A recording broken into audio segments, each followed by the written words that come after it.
Spending New Year's with family is always seen as the safest moment. A full table, a warm house, a night when everyone believes nothing bad could happen. I used to believe that too. I had prepared everything for that year's final night.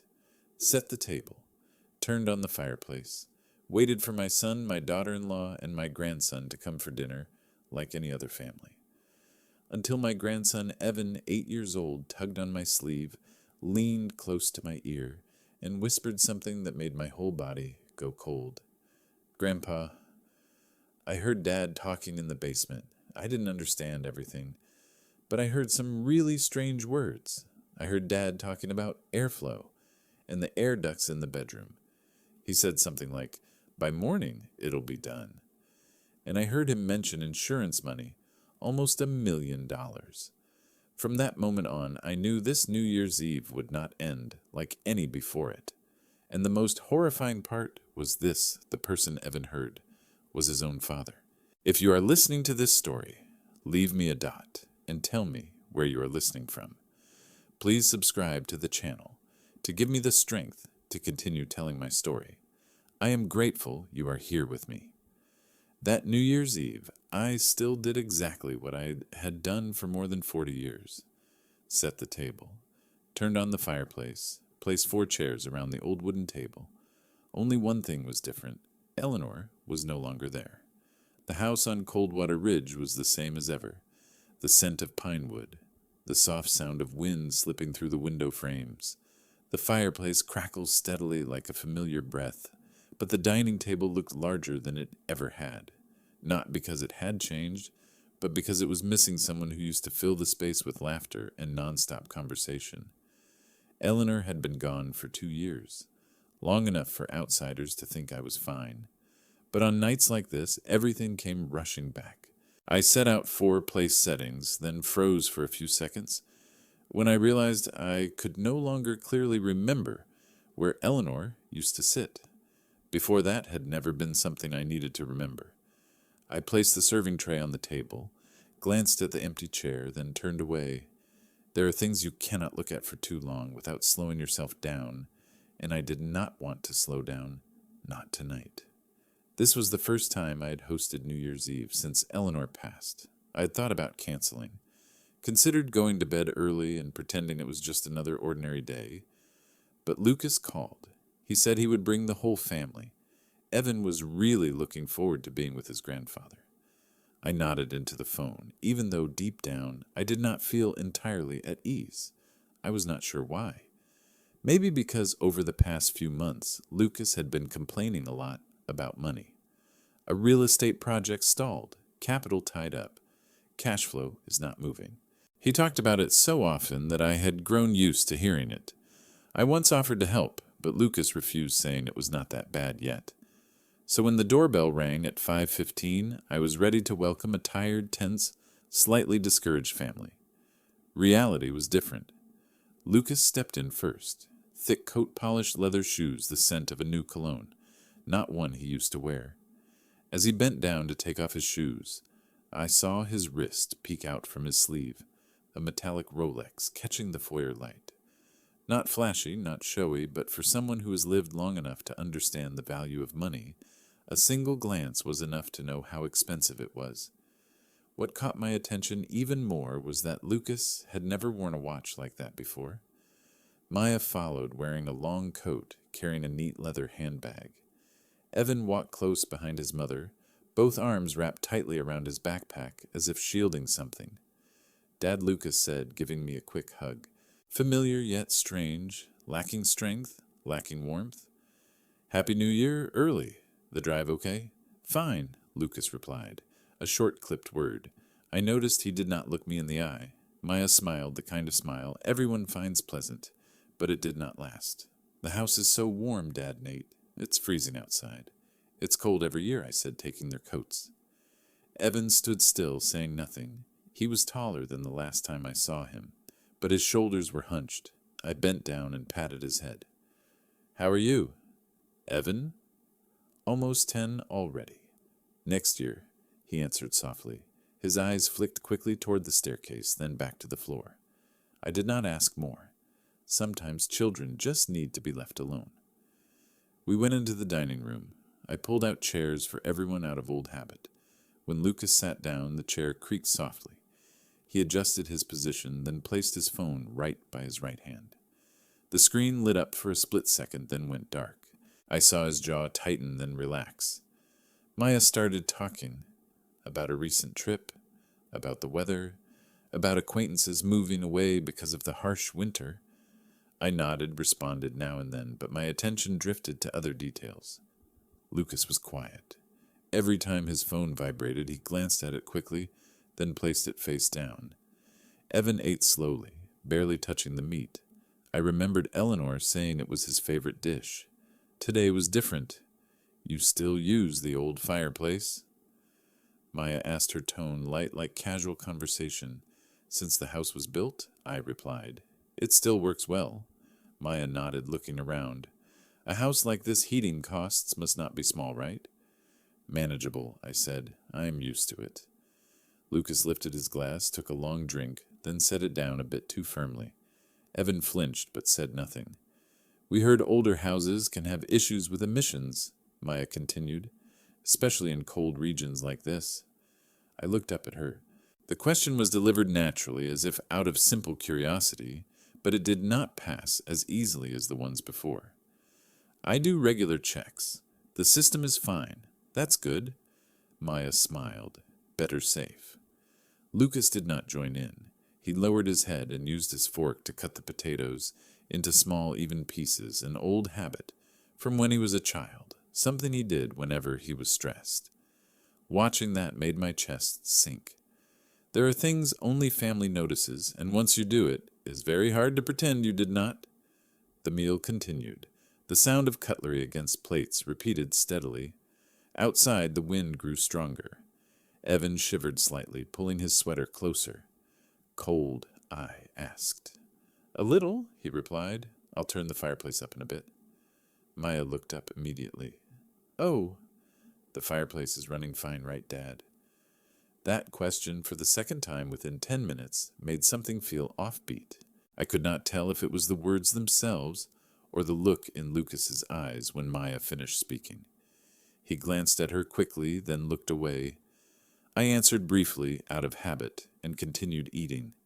At that moment, no clear thought formed in my mind, no sharp sense of danger. Just a faint, nameless strangeness, like when everything is still in its old place, but no longer feels familiar. I brushed that feeling aside, telling myself I was probably just tired. But somewhere deep down, very faintly, I knew this night would not pass as smoothly as our other gatherings, even though none of us said it out loud. The meal continued, but its rhythm had slowed. The main dishes were barely touched while the conversation began to drift and break apart. Lucas was quieter than when he first arrived. He leaned slightly toward the table, shoulders tight, as if holding himself back from slipping into a particular thought. The phone by Lucas's right hand vibrated softly. Once, then again.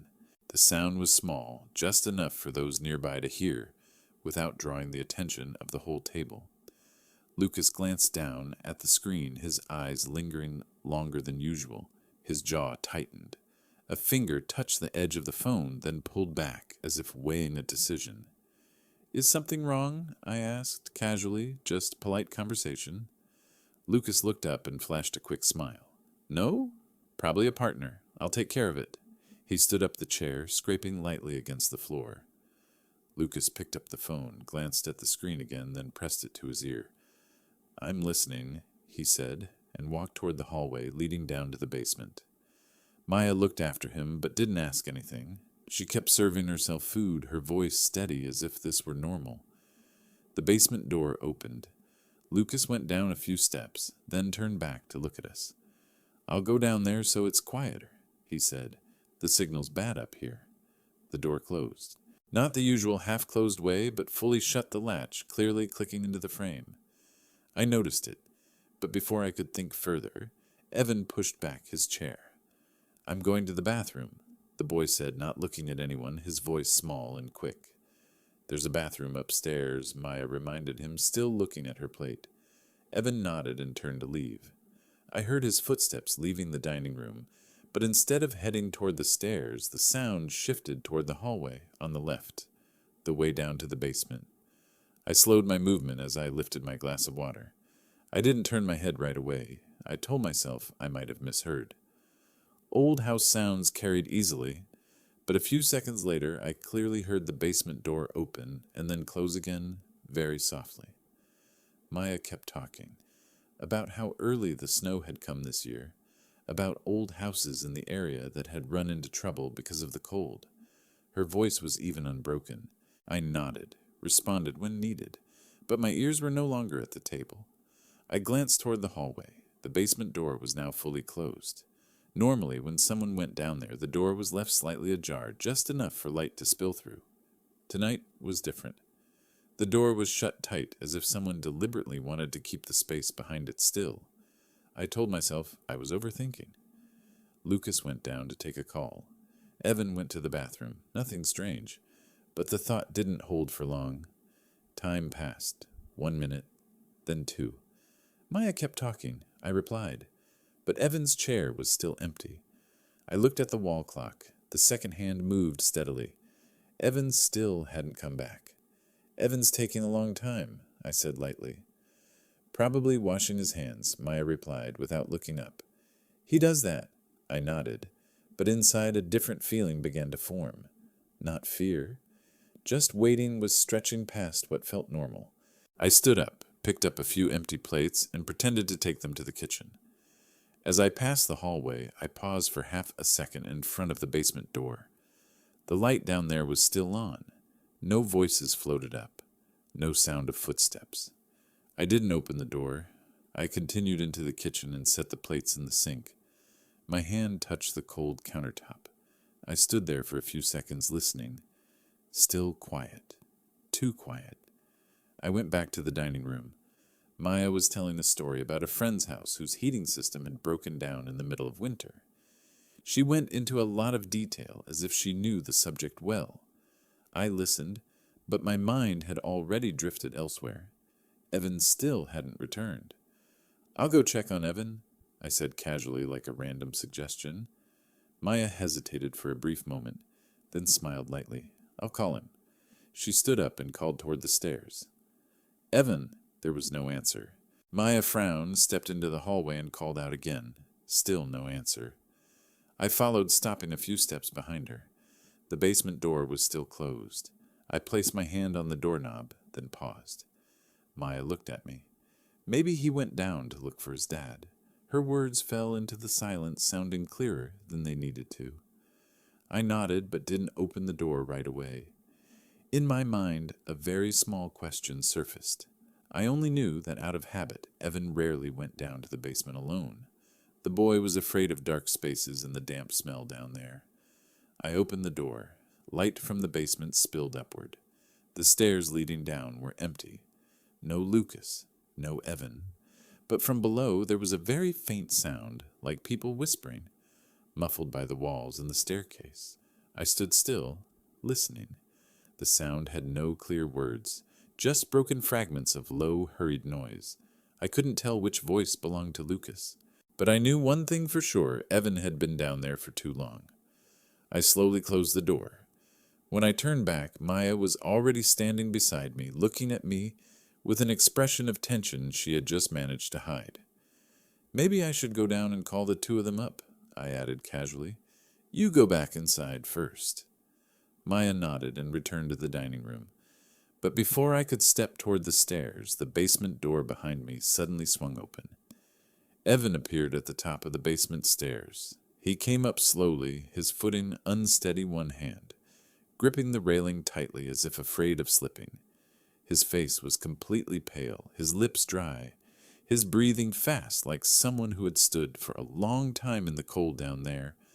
When he saw me, his eyes widened for a brief moment, then he quickly lowered his head, avoiding my gaze. What's wrong? I asked, just loud enough for the two of us to hear. Grandpa Evan said, his voice trembling slightly. I heard Dad talking. I bent down to his eye level. What did your dad say? Evan shook his head. lips pressed tight as if trying to recall what he had just heard. I didn't understand all of it, he said, but I heard some strange words. And Dad's voice didn't sound normal. Before I could ask more, Lucas appeared behind Evan. He came up the stairs, his phone still in his hand, his expression already back to normal. I looked at Lucas, then at Evan. "What's going on?" Lucas asked, sounding relaxed. "Why is everyone standing here?" I looked at him for a second, then placed my hand on Evan's shoulder, as if I were only steadying the boy because he was tired. "Nothing," I said. "Evan's probably just a bit worn out."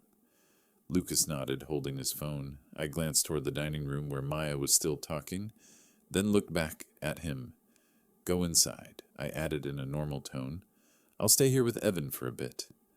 Lucas hesitated for a very brief moment, his eyes passing over the two of us. Then he slipped the phone into his pocket, turned, and walked toward the dining room. "Okay," he replied. "I'll go in first." When Lucas's footsteps faded away, I pulled Evan half a step farther aside, just enough for my body to block the boy from the dining room's line of sight. The clinking of dishes continued steadily behind us. Maya was still talking, finishing her story, her voice unchanged. To anyone looking over it would seem like I was simply bending down to check on my grandson because he was tired. Evan took a short breath in, then let it out in a shaky exhale. His hand clenched the hem of my shirt as if it were the only thing keeping him steady. "Grandpa," he said very softly, his lips almost brushing my sleeve. I heard Dad say some words. I didn't understand all of them. "Just tell me," I replied, lowering my voice even more. "Take your time." Evan closed his eyes for a second as if searching his memory. I heard airflow, then bedroom vent. He paused and swallowed hard. Dad said, "By morning?" Like, it'll be done by morning. I kept my expression neutral. I knew that if I showed even the slightest reaction, Maya would notice immediately. I only gave a small nod, signaling Evan to continue. Then Dad talked about money. Evan said, his voice thinning. "A lot. I don't remember exactly, but almost $1 million. I clearly heard the word insurance, and then Dad said something like, "It'll all be over." The words fell softly, but in my head they rang out with such clarity that everything around me seemed to slow down. Children do not need to fully understand to repeat exactly what they hear. "Are you sure those were the words Dad used?" I asked, keeping my tone even. Evan nodded. I heard them clearly. He was talking fast, but I heard it. I was standing behind the water heater. He looked up at me, his eyes red-rimmed. Dad's voice. It was strange, Grandpa, not like how he usually talks. I placed a hand on the boy's back and gave it a gentle pat, a quiet reassurance. Inside my mind, small fragments were beginning to find their places, not forming a complete picture yet, just scattered details, but enough to slow my breathing one breath at a time. "Did Dad see you?" I asked. Evan shook his head. I hid well. I was scared. I straightened up, keeping Evan close at my side. Lucas was inside the house, phone in hand, his eyes briefly flicking toward the two of us. I returned a short nod, as if there were nothing worth noticing. "Evan's a little tired," I said loud enough for Lucas to hear. "I'll let him sit and rest for a bit." Maya glanced over and smiled. "It's probably cold down there," she said. "Old house basements are always damp." I nodded and didn't add anything. I guided Evan back to his chair, pulling it close beside mine. He sat down, but his back stayed stiff, his hands resting on his thighs without moving. I turned back to the dining table and continued the meal as if nothing had happened. But as I leaned down to pick up my food, an image suddenly surfaced with sharp clarity. A week ago, I remembered hearing a noise in the hallway late at night. The next morning, Lucas said he had checked some equipment for me. I had even thanked him. At the time, I only noticed that the carbon monoxide detector in my bedroom no longer had its usual blinking light. Lucas said it was probably a weak battery, and that he had taken care of it. Back then, I thought nothing more of it. Now, Evan's words brought that memory rushing back, vivid and unmistakable. I did not rush to conclusions. I did not let emotion take over. I simply noted it the way I had done for decades whenever faced with a technical problem. Recall every small detail, place them side by side, and wait for the right moment to check. Evan gently tugged at my sleeve. I bent down, leaning my ear closer. "Grandpa," he whispered. "I'm scared." I placed my hand over his and gave it a light squeeze. "I'm here. Just sit next to me." In that moment, I didn't yet know what boundary I had just crossed. I only knew that from the instant Evan had been gone for too long, this New Year's Eve was no longer just a family gathering, and the call Lucas had just taken was certainly not simply about work. The doorbell rang again and again. Neighbors began stopping by, some carrying cakes, others bottles of wine, some just standing on the porch to offer a few words before coming in. The house quickly filled with chatter, the sound of shoes against the floor coats being hastily hung on hooks. I stood up to greet each person, shaking hands, nodding, smiling at the right moments. My familiar role on evenings like this was the gentle homeowner, slowed by age, someone who preferred to stand off to the side rather than join the conversation. I returned to that spot as if by long ingrained habit. Evan sat close beside me, silent back, straight, both hands neatly resting on his thighs. He only looked up when someone called his name, then lowered his gaze again, avoiding eye contact. I leaned slightly to shield him as if Evan were simply tired and I needed rest. Lucas came back to the living room, quickly blending into the crowd, laughing, accepting congratulations. Anyone watching would think he was having a pleasant end-of-year evening. I, however, noticed how he kept his distance from Evan and how his eyes avoided the hallway leading down to the basement. Maya moved among the groups, refilling drinks, checking in with everyone. When she passed by, she stopped. "Are you okay, Dad?" Maya asked. "You look tired." I nodded, letting out a light breath. "Probably the cold these past few days," I said. "Getting old can't handle it for long." Maya smiled, placed a hand on my shoulder for a brief moment, then moved on. I didn't turn to watch her go. At this moment, staying in character mattered more than telling the truth. The guests kept increasing the living room, growing tighter. Someone turned on background music just loud enough. Laughter filled the space. In that noise, I noticed the fireplace was still running steadily, a familiar constant sound that made me uneasy. I told myself, not yet. Lucas did not leave the living room. He didn't check the clock, didn't glance toward the stairs. He behaved like someone who had nothing left to do.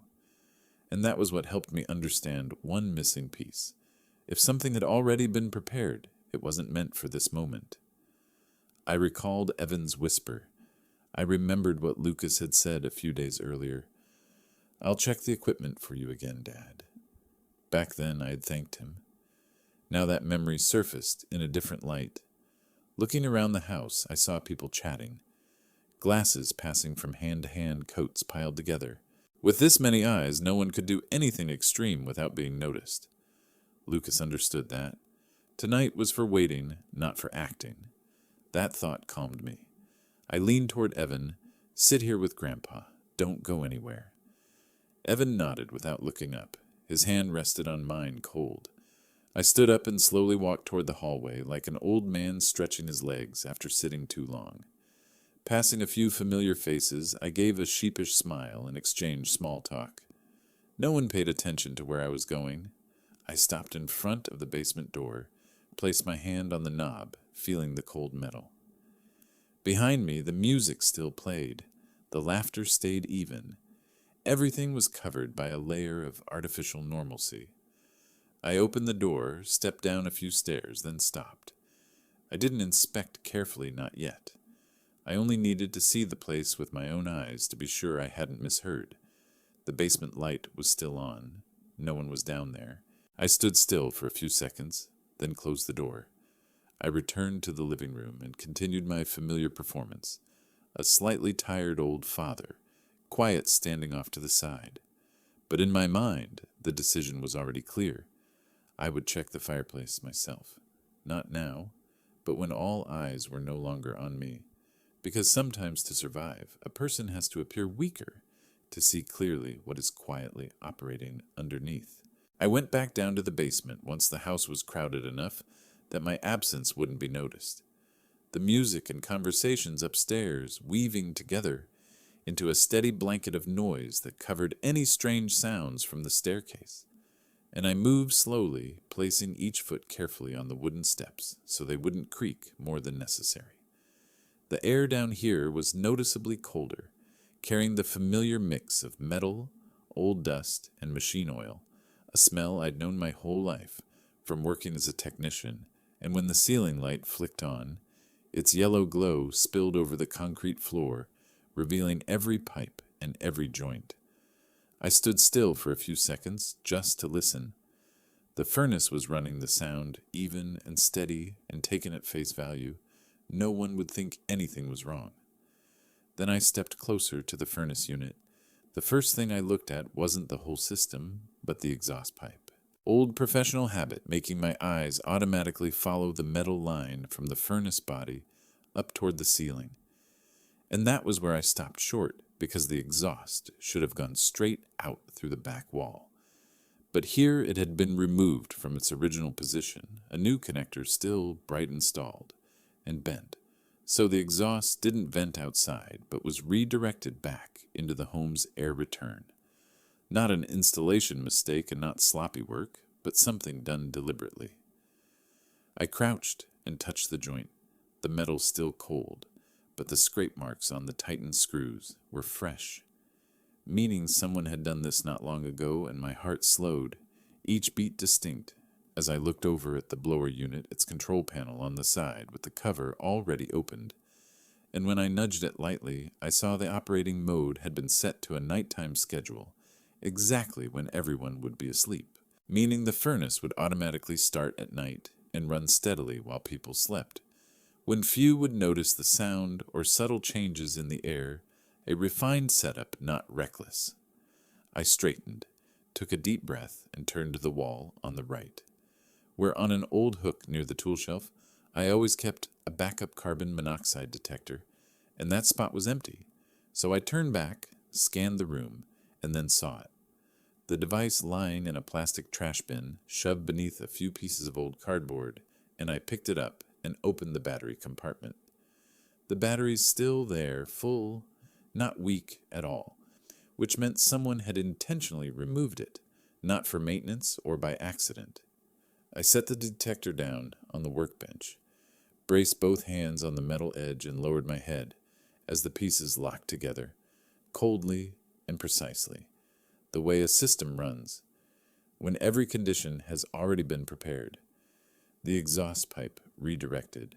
The fumes no longer vented outside, but fed straight into the return air system, the blower running on a nighttime cycle, pushing that air through all the ducts, and the final destination of those ducts was the second floor.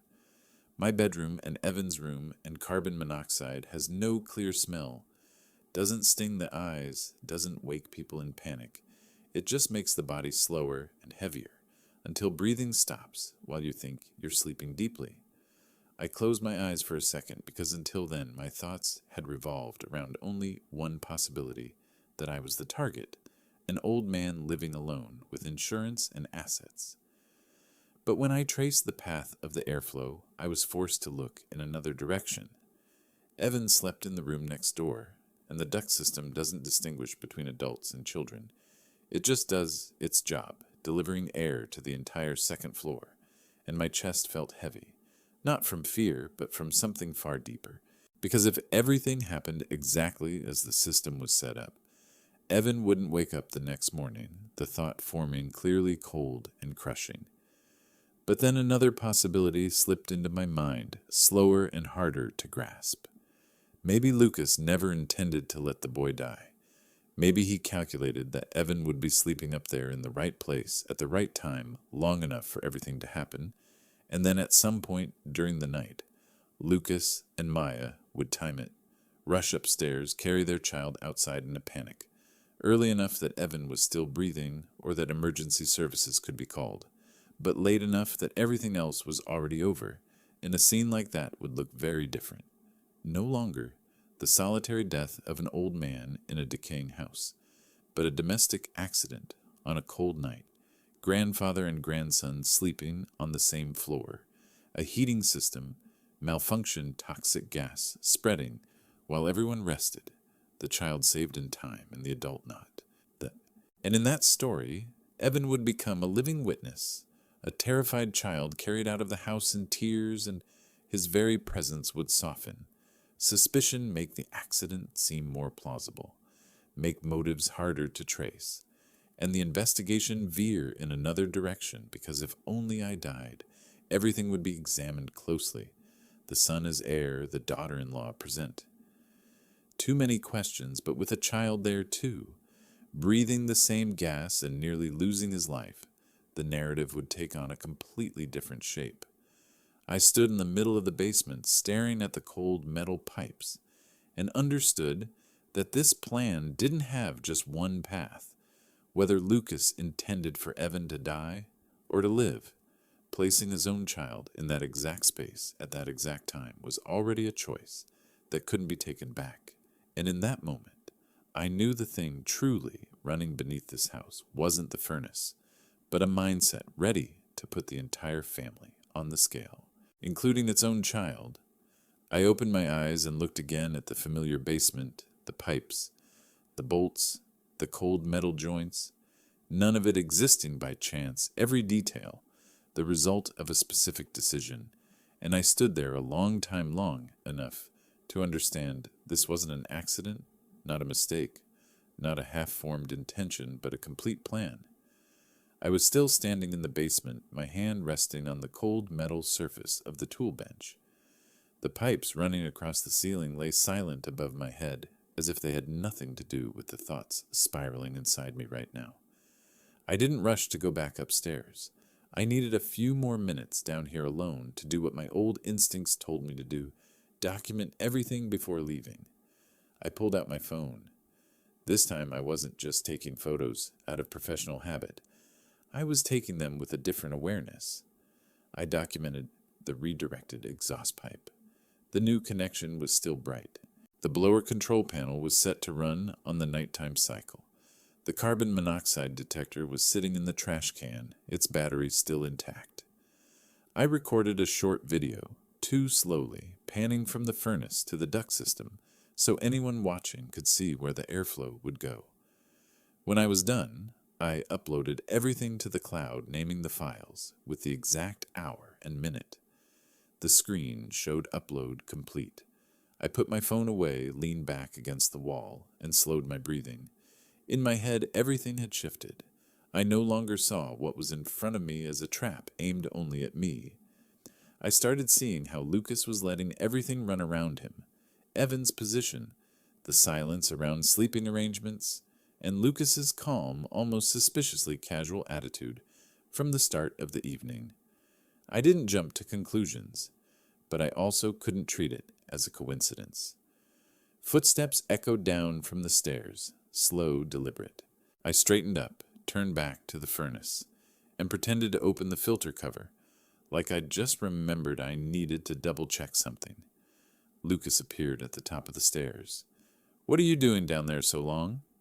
"Dad," he asked, his voice calm. "The filter's a little dirty," I answered without turning around, just making sure for peace of mind. Lucas came down a few steps and stopped behind me. I could feel his eyes sweeping over every detail, every joint, every connection, every spot I'd just documented. He didn't say a word.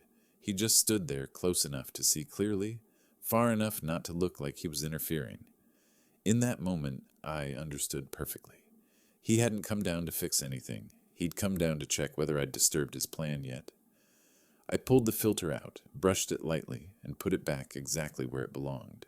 A familiar motion, slow, steady, nothing unusual. Lucas stood there a few more seconds, then turned and headed back up first. "If you're done, come upstairs, Dad. It's packed." I nodded, closed the furnace cover, and followed. Before switching off the basement light, I glanced back one more time as if to carve what I'd seen into my memory. When I stepped upstairs, the music and laughter swallowed me immediately. People were still talking, still raising glasses, still wishing each other good things for the new year. Lucas blended into the crowd in seconds like he'd never been down there at all. I went back to my seat. Evan was still there, silent, both hands resting on his thighs. I sat down beside him and felt how cold his hand was when it touched mine. And in that exact moment, I knew I'd crossed a line. For the first time that night, I felt something sharp rise in my chest. Not fear, not confusion, but anger, born from realizing I was facing a plan, calculated enough to put his own child in danger. I didn't confront him. Not yet. I chose a different way. I kept my role, the old father tired not wanting attention. I let Lucas believe everything was still unfolding exactly the way he thought it would. Meanwhile, in my head, a strategy started taking shape. I wouldn't break the plan with words. I would break it with action, step by step. From that moment on, I understood clearly there was no way back. I had barely been seated for long when Lucas appeared beside me holding 2 glasses of wine. He set one down in front of me with a gentle gesture, exactly the way he used to do every holiday. "Have a little to warm up, Dad," Lucas said. "It's cold like this. Sitting too long makes you tired." I looked up at him. The light fell across that familiar face, still the same features, still the same voice. Judging by appearances alone, no one would notice anything unusual. I took the glass, felt the coolness of the crystal, then nodded. "Thank you." Lucas sat down across from me and began bringing up old memories. The New Year's celebrations, when Eleanor was still alive. Snowy evenings when I worked in the garage while he ran back and forth, begging to help. He spoke slowly, just enough to stir memories, just enough to create a sense of closeness. I listened, but I didn't let myself drift. I touched the wine to my lips, letting the liquid reach the tip of my tongue before stopping. The sharp warmth spread, but I didn't swallow. I set the glass down as if drinking only out of politeness. In my mind, one thought kept repeating, "They need me." Asleep. Maya appeared behind me, resting a hand on the back of my chair, her voice gentle but firm. "Dad really looks tired. Maybe you should go up and rest early later. Tonight will probably be crowded and noisy." I nodded, pretending to sigh. "Yeah, I do feel a bit worn out." Maya smiled and turned away to greet guests. Lucas watched her go, then looked back at me. His eyes lingered on the glass for one extra second, long enough for me to know what he was waiting for. I lifted the glass again, brought it close to my mouth, then lowered it. "I'll drink slowly," I said. "I'm old now, not like you kids." Lucas laughed, but the smile didn't last. He stood up and blended back into the crowd. I stayed where I was, still holding the glass, though my mind was already elsewhere. I looked around the room. Evan was still sitting close to me. No one had called him away since dinner. No one asked where the boy would sleep. No one mentioned taking him upstairs. That silence stretched on in a strange way, as if Evan's place had already been calculated, just waiting for the right moment. The thought didn't shock me. It only made what I had seen in the basement clearer, and I wasn't willing to gamble my grandson's life, whether my suspicions were right or wrong. I leaned toward Evan, hiding my words behind the music and surrounding voices. "Later, you're sleeping in the living room." My voice was low enough that no one else could hear, but firm enough for him to know this wasn't a suggestion. Evan looked up, slightly surprised. "Why, Grandpa?" "To stay warm," I answered immediately, leaving no gap. "And I want to watch the fireworks with you." He nodded, but I saw his hand tighten on his thigh. I placed my hand over his and gave it a light squeeze. "Listen to me," I added slowly. "If tonight anything feels strange, you stand up, open the front door, run straight to the neighbor's house. Knock as hard as you can. Don't look back." Evan stared at me, his eyes widening. "Is something wrong, Grandpa?" I shook my head, keeping my tone steady. "Nothing. Just saying it to be safe." He nodded again. This time he didn't ask anything else. I sat back upright and turned my attention to the noisy room. Laughter still rang out. The wine glass in my hand was still almost full. Lucas and Maya occasionally glanced my way, then looked away again as if checking the progress of something that didn't need to be spoken aloud. In that moment, I understood very clearly the wine was only a small part. The sweet words were just a coating. What they needed was me lying still in the right place and Evan in the exact position they had already planned. I set the wine glass down on the table and slowly stood up. The wall clock in the living room read 10:40. That number was burned clearly into my mind like a marker someone had set in advance. By now the party was thinning out. A few people stood up to grab their coats. There were quick goodbyes at the front door, the soft scrape of shoes against the floor. The house was still noisy, but not as dense as before. Gaps were beginning to form between groups. I stood up and rubbed my lower back, playing the part of an old man, worn out after a loud evening. "I'm going upstairs to wash my face for a bit," I said to the people nearby. "Sitting too long makes my head feel heavy." No one stopped me. Lucas just nodded. Maya was talking to a neighbor, her back turned toward me. Evan watched me go, his eyes a little tense. I put a hand on the boy's shoulder for a second, just enough to let him know I was still paying attention. I turned into the hallway and went straight up the stairs. With every step, the music downstairs faded, giving way to the familiar quiet of the upper floor. I entered the bathroom at the end of the hall, a small room, but with a solid lock. I closed the door and turned it. The metal click of the lock sliding into place was clean and final. I stood still for a few seconds listening. Downstairs, the conversations continued steadily. No one had noticed yet that I had separated myself from the crowd. I turned on the faucet and splashed some water on my face, just to make my actions look reasonable if anyone walked by. Then I shut it off, leaned back against the wall, and took out my phone. The screen lit up. Battery was still over 40%. Enough. Somewhere in the basement, the furnace began its nighttime cycle. I didn't hear anything unusual, just a very slight change in the air, something an ordinary person wouldn't notice. I knew that feeling well. I had lived in this house long enough to recognize when the system started working. Time began to tighten. I stood in the bathroom, phone in hand, listening closely to every sound coming from downstairs. After a while, I heard footsteps on the stairs, slow. Then they stopped, outside my room. Dad Lucas's voice came from the other side. "Are you okay?" I didn't answer right away. I needed a few more seconds. I wanted to hear which direction his voice would take. "Dad," he called again, closer this time. "You've been in there too long." I cleared my throat. "I'm a little dizzy. Let me sit for a bit." Silence outside. Then I heard a phone being slipped into a pocket, footsteps backing away half a step. His patience was thinning. I looked down at the screen. 10:46. There was the sound of the doorknob turning, light like a test. The door didn't budge. The lock held firm. Dad Lucas said, his voice different now. "Open the door. You're worrying everyone." I closed my eyes for a second. In my head, everything was clear. This was where his plan began to slip out of rhythm. I wasn't in bed. Evan wasn't on the second floor, and I was behind a locked door. I dialed. 911, what's your emergency? The woman's voice on the other end was calm, steady. I lowered my voice and spoke clearly word by word. "My name is Nate. I'm in my own house. My son is trying to kill me." Outside there was a hard slam against the door, no longer a test. "Sir, can you tell me exactly what's happening?" the dispatcher asked. "The heating system in my house has been sabotaged to produce toxic gas," I replied. "I've locked myself in the bathroom to avoid danger. The person responsible is right outside the door. Your address." Her voice stayed controlled, but faster now. I gave the address slowly without a single mistake. I heard Lucas's voice outside, sharp and irritated. "Who are you calling?" he shouted.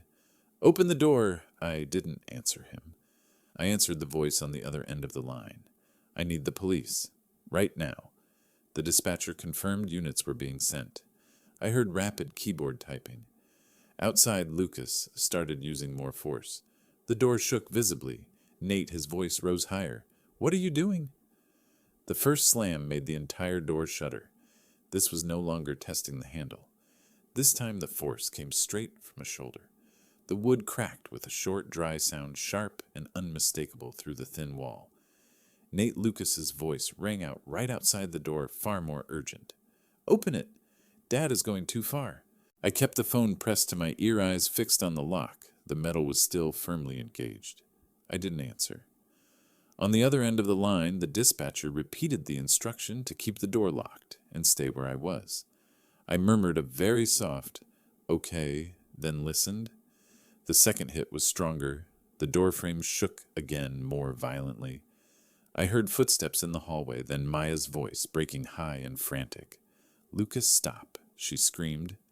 "Please stop!" Her voice wasn't enough to drown out the groaning wood. I could picture it clearly. Lucas, standing close to the door, fists clenched, breathing hard. Maya backing away a few steps, panicked, not knowing what to do next. From downstairs, another sound carried up. Suppressed sobbing. Evan! The boy had heard everything. Along with it came hurried voices from the living room, a chair scraping people, asking questions all at once. I closed my eyes for a moment, forcing myself to focus on my breathing. Nate Lucas roared. "Who are you calling?" I brought the phone closer to my mouth. "The police?" I said loud enough for him to hear, "and they're on their way." A brief silence followed, then hurried footsteps. I heard Lucas turn away, his voice snapping out of control. "Shut up," he shouted at Maya. "Let me handle this." The next blow was twice as heavy as the ones before. The door bowed inward slightly. The lock shrieked a sharp metallic sound like metal stretched past its limit. I stepped back half a pace, gripping the phone with both hands. "Nate, you don't understand," Lucas said, his tone shifting to pleading, but still fast and desperate. "Just open the door. We'll talk from the beginning." "No," I answered. On the line, the dispatcher said the car had entered the neighborhood. I heard a siren in the distance, faint but distinct from the noise inside the house. Lucas heard it at the same time. I knew because his breathing changed shorter, more frantic. We just needed to be earlier. He blurted out, like the words slipped free. Just a little earlier, the sentence hung in the air, naked, needing no further explanation. Maya broke down sobbing. "What are you talking about?" she screamed, her voice shattered. Evan's crying grew louder. The boy called my name, his voice breaking apart. I clenched my teeth, holding myself in place behind the door. Then the sirens grew clear, no longer distant. They cut through every sound in the house, tearing apart what little silence remained. Red and blue lights swept past the windows, flashing down the hallway. Lucas stepped back, then another step. I heard the front door fly open, shoes sliding on the floor, Maya calling his name in panic. "Police!" A strange voice called from outside, firm and commanding. I stayed where I was until another knock came heavy, solid, paired with a clear order. Only then did I reach for the lock. The door swung open, the frame chipped at the lock, edge bent. The hallway in front of me was chaos. Flashing lights, people moving, voices overlapping. Lucas stood a few steps away, face drained of color eyes, with nowhere left to rest. Maya clutched her head, crying without sound. Evan was pulled close by a neighbor, trembling with every breath. A police officer stepped forward, raising a hand. I moved one step toward him, the phone still in my hand. "You're safe now," he said. I nodded, but my eyes never left Lucas. He looked at me one last time, his gaze empty, as if he had just realized something that could never be undone. In that moment, I understood very clearly. The door that had just been broken wasn't just a bathroom door. It was the last thing holding this family on the same side. The house was split in two by the blue and red lights spilling in from outside. The hallway felt tighter, crowded with strangers. The crackle of radios, hurried footsteps. I stood with my back against the wall, my phone still in my hand, the cold feel of plastic and metal lingering in my palm. A police officer crouched beside me, asked a few short questions to confirm my condition. I answered briefly. Then they went down to the basement. Boots echoed on the stairs, the sound of a furnace lid opening. Someone speaking in short, fast, decisive bursts. I caught familiar words drifting up exhaust pipe, rerouted deliberate interference. I didn't need to look to know they had seen what I had seen. Another officer came back, his voice firm. This system didn't fail on its own. There are signs it was tampered with. That sentence closed every remaining gap. There was no room left for misunderstanding, no path left for self-comforting excuses. Lucas stood a few steps away from me, his arms hanging limp. His face was drained of color, his eyes darting between the officers. Maya had sunk onto a chair, clutching her forehead, breathing hard. She looked up when they mentioned the furnace, the words spilling out faster than her thoughts. We didn't mean for things to get out of control," she said, her voice shaking. "If we thought it was necessary, we would have stopped in time." She lowered her head, her hands clenched together. "We just didn't think it would go this far." The room fell silent for a beat. I looked at Maya, then at Lucas, and in that moment, the final piece slid into place. "Stop talking," I said, my voice low but clear. "Don't try to lie to me one more time. I know everything now." Lucas froze. Maya looked up, her lips trembling. Evan heard it. I continued, not raising my voice, but every word landed heavy. He heard all of it, and he told me. Every single word. I paused for a second, long enough to look my son straight in the eye. "I truly didn't expect this," I said. "I never expected that the thing that would hurt me most tonight would be the truth about you." So my suspicions had been right, and what remained was only a bare, brutal truth. This was not a clumsy plan, not an impulsive act. They had calculated who would be where and when. They had calculated the possibility that someone might end up in the danger zone, ready to intervene and shut things down if needed, whether that someone was an adult or a child. Life or death, every scenario had an escape route for them. My chest tightened, not from shock, but from a deep hollow feeling. The kind of emptiness that comes when you realize the person in front of you has crossed to the other side, where old boundaries no longer mean anything. A police officer stepped forward and told Lucas to turn around. The click of the handcuffs was dry and sharp. Lucas turned his head to look at me. That look had once been familiar, had once belonged to the child whose hand I held crossing the street, to the young man I sat beside through countless long nights. Now it was empty, as if everything that had been there had been drained away. I said nothing. I didn't step forward. In the corner of the room, Evan was brought over to me. The boy was shaking his hands, gripping my shirt. I placed my hand on his head, holding him steady out of old reflex. A reflex I had once believed I would never have to use like this. As they led Lucas past me, he turned back, his lips moving, as if he wanted to say something. But no sound came out. Some words, when it's already too late, only make clearer what cannot be undone.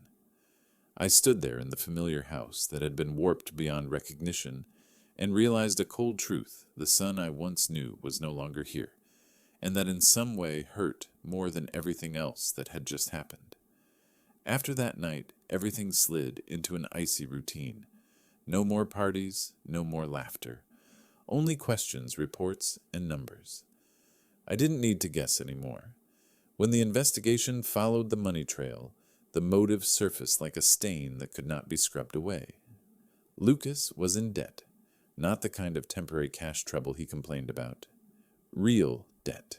Months piled on months, interest eating away day by day.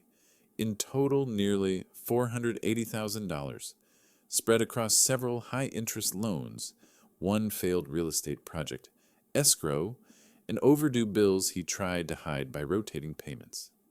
I listened as the investigator read through each item, each timestamp, and for the first time in my life, I saw my son's name appear next to the word overdue more often than next to the word family.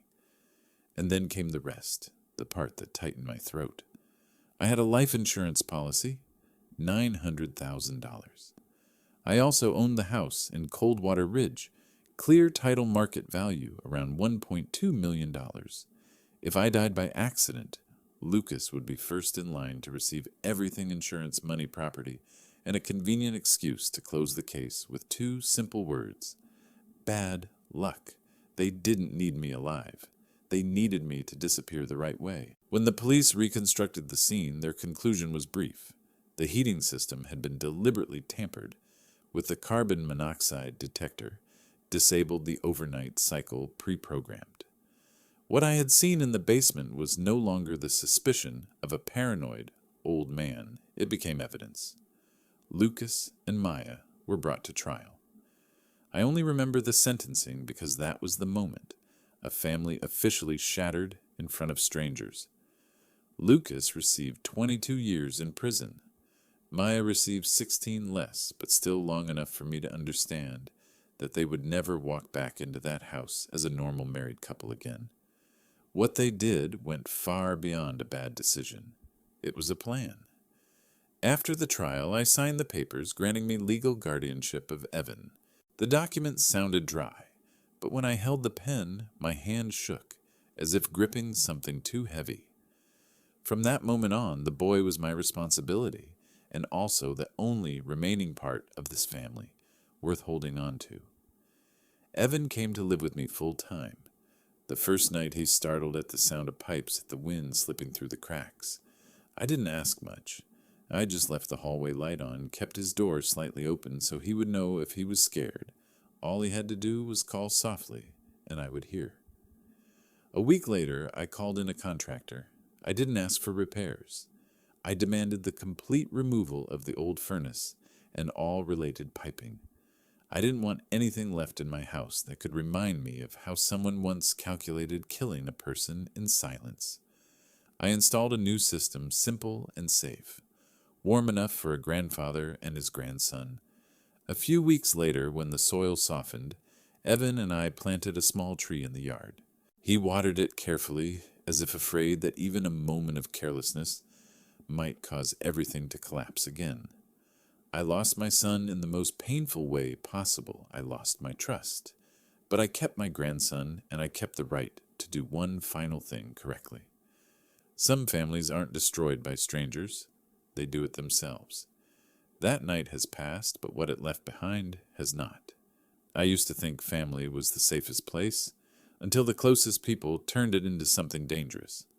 I'm not telling this to be pitied. I'm telling it so it doesn't happen again. If you're still listening, leave a period to let me know you're still here. If you want me to continue telling stories like this, subscribe to the channel so you don't miss the next part. Goodbye, and see you again.